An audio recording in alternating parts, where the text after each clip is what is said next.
Neste segundo bloco do nosso programa sobre a imprensa e a ditadura de 1964, vamos tentar entender melhor a sociedade da época, os anseios de quem foi às ruas se manifestar contra o governo Jango. Nós separamos trechos do programa TV Escola, aqui da TV Assembleia, sobre a nossa história política. A classe média, vivendo a euforia do consumo, buscava na religião os argumentos contra o comunismo. 500 mil pessoas marcharam em São Paulo no dia 19 de março de 1964, com a participação do padre irlandês Patrick Peyton, pároco em Hollywood e supostamente enviado pelo governo dos Estados Unidos. Repetidas em várias capitais, a Marcha da Família com Deus pela Liberdade era uma resposta ao comício de Jango no Rio de Janeiro, durante o qual anunciou reformas. A partir do golpe militar de 64 e com os consequentes atos institucionais decretados, o Poder Legislativo Estadual vive uma situação anômala, mas que marcará profundamente seu comportamento dali para frente. Ao contrário do ocorrido na ditadura estado-novista, a Casa Parlamentar permaneceria aberta, sendo-lhe retiradas, no entanto, todas as prerrogativas que pudessem entrar em choque com os interesses do Estado ou que afrontassem a Lei de Segurança Nacional. A economia, sob o tacão do silêncio imposto pelo AI-5, controlava os salários e dava sinais de que iria estancar a inflação. O emprego abundante na indústria e a mobilidade demográfica, acompanhados de altos índices de crescimento do PIB, transmitiam a sensação de que estávamos vivendo um milagre econômico, um bolo em crescimento que poderíamos chamar de segurança e desenvolvimento. Professora, a gente viu muito sobre o milagre econômico, né? Aos olhos de hoje, esse milagre se sustenta de alguma forma, né? Muito se fala do endividamento público, a hiperinflação que veio logo depois.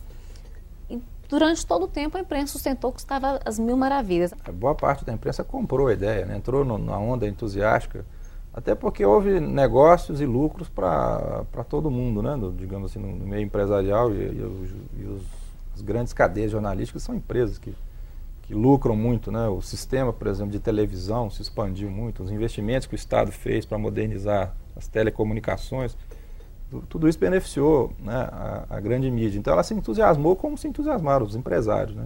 Nesse ponto aí a empresa de jornalismo é como qualquer outra. Então ela comprou isso sim, e o milagre econômico teve essa dimensão de modernização, mas ele teve a dimensão também que você mencionou, que foi um crescimento, digamos, com problemas estruturais, né? A dívida, a inflação, concentração de renda. Mas nos primeiros anos, a imagem pública que se divulgou foi desse entusiasmo todo, né? De que o país ia para frente, que o país futebol ajudando, né? Campeonato no futebol, né? Exato, combinação com o tricampeonato. Então isso tudo se combinou. Aquele clima de euforia. Para criar esse clima de euforia, né? Que atraiu uma parte da imprensa, atraiu parte da opinião pública, inclusive alguns setores de classes trabalhadoras que se entusiasmaram também, né? Basta lembrar uma famosa declaração do ex-presidente Lula há alguns anos, né?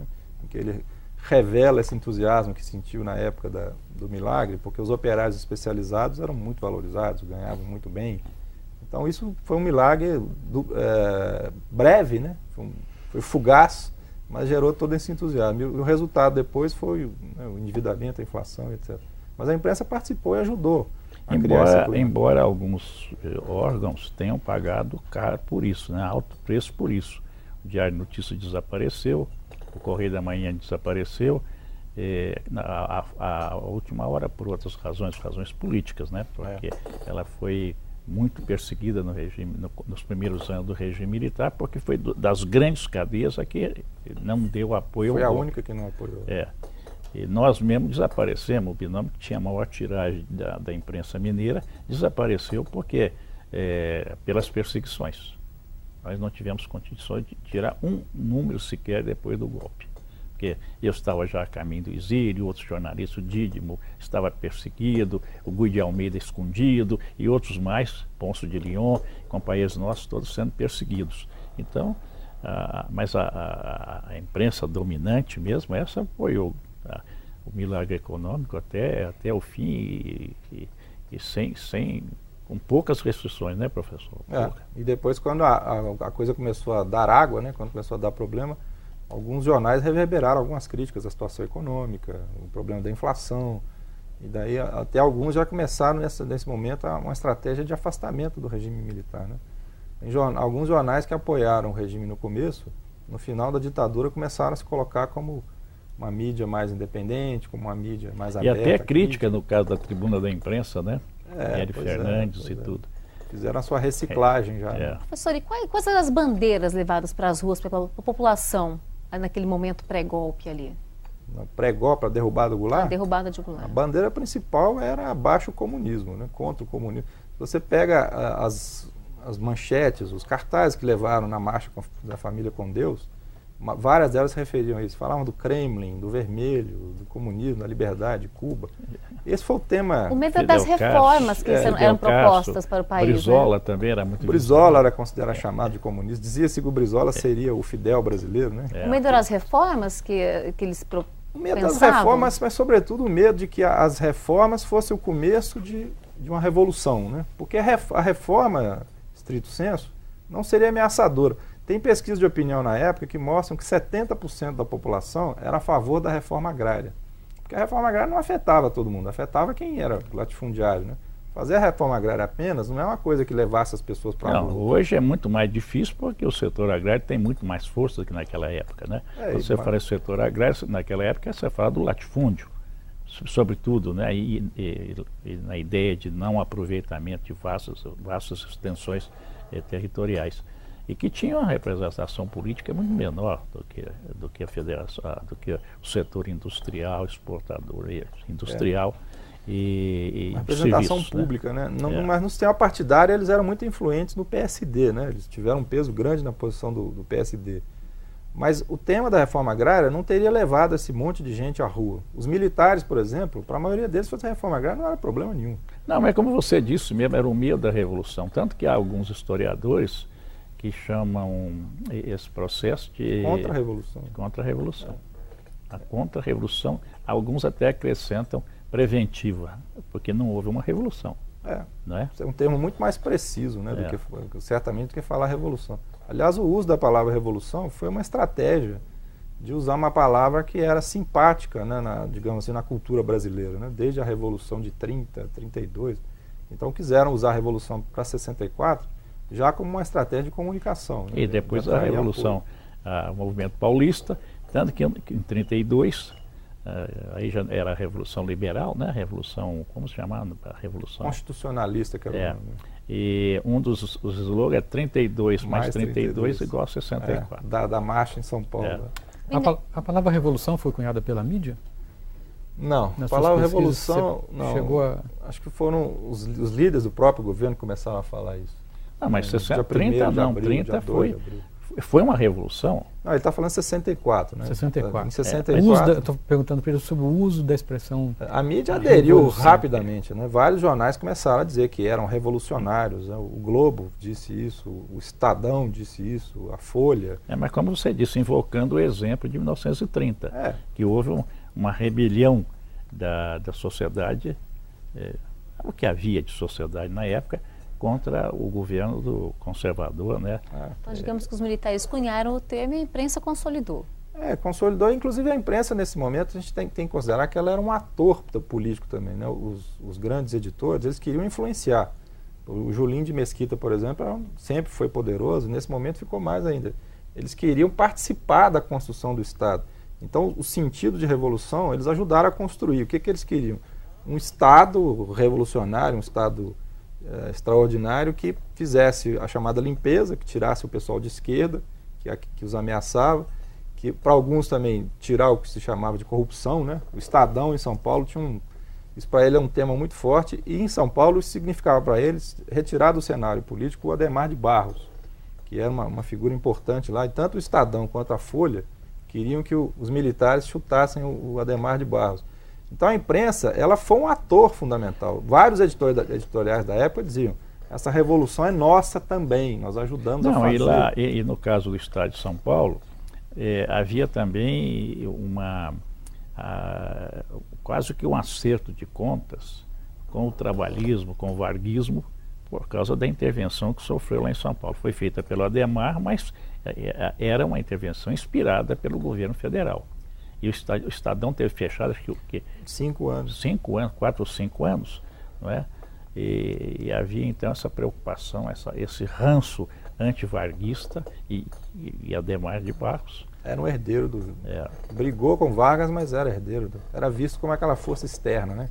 Que vinha do governo federal. Populismo, né? E vinha do Rio de Janeiro, né? Que aí já é uma mas rivalidade. Era a capital da República. Pois é, essa rivalidade de São Paulo-Rio é bastante antiga. Existe uma crença, né, de que a imprensa deveria ser isenta, né? Você acha que isso é possível em se tratando de cobertura política? Não, eu acho que não existe isenção em se tratando de política. Eu acho que isso é uma quimera, né? Eu acho que o que se pode esperar da imprensa é que a isenção no sentido de mostrar todas as posições, né? De esclarecer a opinião, né? De dizer a esta opinião, a aquela opinião. Eu acho que isso é o fundamental, né? Aliás, isso é também uma estratégia comercial, né? Vários grandes órgãos da mídia, eles procuram ter opiniões diferentes. Mesmo durante a ditadura, você percebe, isso é muito interessante. Tem jornal que tinha um colunista que era progressista, mas tinha também um colunista de direita, né? Por exemplo, tinha lá a coluna do Gustavo Corsão. O Globo tinha a coluna do Gustavo Corsão. O Estado de São Paulo tinha a coluna do Plínio Corrêa de Oliveira, da TFP. Mas, ao mesmo tempo, eles davam outro espaço. Mas isso na verdade... É uma forma de composição. Mas isso, também. Na verdade, Rodrigo, não mudou. Você vê na Folha, a Folha tem aquele Pondé, que é a expressão máxima da direita, não é? Pondé que ele chama? Nem Pondé. E tem uma figura excepcional de jornalista, que é o Jânio de Freitas. Veja, em todos os episódios, são vozes distantes, embora o setor, o pensamento de direita, isso é predominante. Então, o número de jornalistas conservadores é muito maior que o de... Eu me lembro só deste momento aqui do Jânio, que é realmente excepcional. É uma estratégia de atrair a públicos diferentes, mas aí eu acho que para saber a posição real do jornal é o editorial, né? Em geral, o editorial é que você sabe qual que é. Na última eleição presidencial, o jornal Estado de São Paulo declarou apoio ao candidato Serra. A revista Carta Capital declarou no editorial apoio a Dilma. Esse apoio formal, oficial do veículo é legítimo? Bom, isso é uma questão para debate, né? Na minha opinião, não se deveria fazer isso, né? Eu acho que um órgão de informação, de imprensa, ele não deveria fazer isso, mas, enfim, acho que não, eu acho nada antes declarado do que estou falando muito, parece que, né? Eu acho o contrário, Rodrigo, porque eles tomam posição mesmo. Então, que isso seja feito de uma maneira explícita. Nós estamos com esse candidato, mas damos uma cobertura isenta, correta. É melhor do que ficar enganando. Nós não temos candidato. Eles têm candidato. E naquele momento, professor, naquele contexto da sociedade, político, era realmente necessário os jornais tomarem essa postura, marcarem essa posição a favor dos militares, ou por que se deu essa... Foi necessário para o apoio ao golpe, quer dizer, isso consolidou o apoio à ação dos militares, né? A decisão de começar o golpe veio antes do apoio explícito dos jornais, né? Mas claro que nas entrelinhas, nas negociações, os golpistas sabiam que teriam apoio, né? Mas daí, na medida que os jornais fizeram, todos eles, editoriais, alguns dizendo graças a Deus... Basta. Chega. O basta é o do Correio da Manhã. Né? Chega. Então isso consolidou aquela ideia de que havia bastante apoio. E na verdade, o apoio foi muito grande mesmo, né? A gente não pode esconder isso e nem deveria esconder para fazer uma análise correta da política na época. Durante muito tempo, e a imprensa recente ajudou a construir isso, se falava muito da violência da ditadura e se criava uma imagem de que houve muita oposição, resistência, todo mundo foi contra e os militares estavam lá sozinhos. Foi praticamente uma entrega malvados, do golpe, né? E aí isso esconde o fato de que o apoio popular foi importante na derrubada do regime.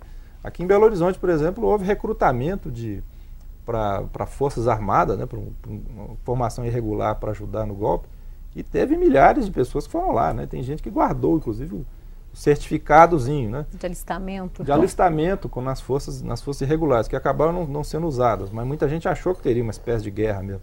Então houve um apoio importante. Nas universidades, por exemplo, né, e isso é importante que se reconheça, a elite dirigente das grandes universidades apoiou. Com exceção da UNB, em Brasília, que aliás sofreu muito, as outras todas apoiaram. Aqui em Minas, faça-se justiça ao reitor Pimenta, né? O Aloysio Pimenta. Como reitor, ele não apoiou, mas o conselho universitário, a maioria dos membros do conselho universitário... E pagou também um preço alto, né? Ele acabou sendo cassado depois, né? Quiseram caçá-lo em 64, mas não conseguiram e acabou saindo em 69. Houve uma intervenção na UFRJ. Tendo que sair do país, né? Ele foi trabalhar nos Estados Unidos, né? Salvo engano. Depois Eu diria que havia uma certa legitimidade nessa posição da imprensa? Legitimidade na posição da imprensa? Tendo em vista esse apoio, né? Popular. Né? Olha, no editorial do Globo ele fala que ele estava atendendo um chamado das ruas, né? Atendeu ao chamado de uma parte das ruas, né? O problema tinha uma outra parte que não queria, né? Tinha uma parte que apoiava o governo e que considerava que o correto era o governo continuar lá, terminar o seu mandato. Então, legitimidade é um conceito difícil de se trabalhar. Né? Depende de legitimidade com relação a quê? A democracia não era legítima. Mas porque tem uma discussão teórica sobre legitimidade. Há autores que consideram que se a maioria da população apoia, você pode quebrar a legalidade, mas um novo regime político revolucionário será legítimo. O problema é saber quantos, né? Isso a gente não tem meio de mensurar. Eu apostaria que foi mais ou menos meio a meio. Né? Se bem que o meio a meio também não é preciso, que no Brasil a gente tem que considerar um percentual alto que não é nem lá nem cá, que está absolutamente alheio à política. Ainda mais naquela época que os sistemas de medição de opinião pública eram muito... Eram incipientes ainda, né? Eram incipientes, mas tinha alguns mecanismos que dava para fazer uma averiguação. Então acho que os jornais, eles atenderam a opinião, acho que da maioria dos seus leitores, né? Da classe média alta, que era quem lia mais essa grande imprensa. Os jornais reverberaram a opinião da maioria desses grupos, com toda certeza. Agora é interessante lembrar que alguns anos depois, no começo da ditadura, parte dessa opinião se deslocou, né, em relação à ditadura. Diminuiu o apoio ou passou a não apoiar mais. Em 68, por exemplo, né, quando houve grandes manifestações de rua, os jornais da grande imprensa, com exceção parcial do Globo, reverberaram críticas ao governo apoiando as manifestações de rua. E aí o Estadão, a Folha, o JB e Correio da Manhã nem se fala, porque já estavam em linha de oposição, eles, de certo modo, apoiaram as manifestações contra o governo. A ideia inicial do golpe também era chamar eleições em 66, 67? Não é do golpe, né? O calendário eleitoral previa eleições no final de 65. 65. Mas isso daí é muito vago, né? Porque algumas pessoas pensavam uma coisa, né? Alguns políticos, como Magalhães Pinto aqui, pensavam assim, tinha essa leitura. O presidente militar, o primeiro, Castelo Branco, pelo que fez, aparentemente também pensava assim. Mas ninguém fez um pacto formal na hora de derrubar o Goulart, dizendo, nós vamos manter as eleições. Havia uma expectativa, né? E o discurso também era derrubar o Goulart para preservar a democracia. Então o suposto era que isso significava respeitar o calendário eleitoral. Vamos fazer mais uma pausa então e no bloco final do programa a gente fala um pouco mais da imprensa no golpe de 64. Voltamos já.